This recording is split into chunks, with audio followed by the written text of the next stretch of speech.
मुस्लिम समाजाच्या भावना दुखावणारी आणि विटंबना करणारी एक आक्षेपार्ह पोस्ट सोशल मीडियावर व्हायरल झाली आहे। त्यामुळे जातीय तेढ निर्माण होण्याची शक्यता आहे। अशा समाजकंटकांवर कठोर कारवाई व्हावी या मागणीचं निवेदन सुन्नत मुस्लिम जमातच्या वतीनं कागल पोलीस ठाण्याचे निरीक्षक गजेंद्र लोहार यांना देण्यात आलंय।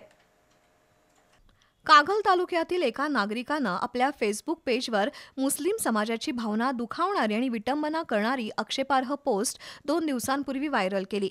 या घटनेमुळे कागल सुन्नत मुस्लिम जमातच्या पदाधिकाऱ्यांनी आज कागल पोलीस ठाण्यात जाऊन पोलीस निरीक्षक गजेंद्र लोहार यांना मागणीचं निवेदन दिलं। कागल ही राजर्षी छत्रपती शाहू महाराज यांची जन्मभूमी आहे। वर्षानुवर्ष कागलमध्ये हिंदू मुस्लिम समाजातील सलोखा आणि सामाजिक ऐक्य कायम आहे। अशावेळी सोशल मीडियावर मुस्लिम समाजाची भावना दुखावणारी पोस्ट व्हायरल झाल्यानं जातीय तेढ निर्माण होऊ शकतात। त्यामुळे पोलीस विभागानं त्या समाजकंटकावर तत्काळ कारवाई करावी अशी मागणी करण्यात आली आहे। यावेळी शौकत मुजावर, जमीर नाईक, फिरोज काझी, इरफान मुजावर, आरिफ जमादार, जाहीर अलास्कर, उबादा पखाली, शानूर पखाली, अल्ताफ काझी यांच्यासह सुन्नत मुस्लिम जमातचे सदस्य उपस्थित होते।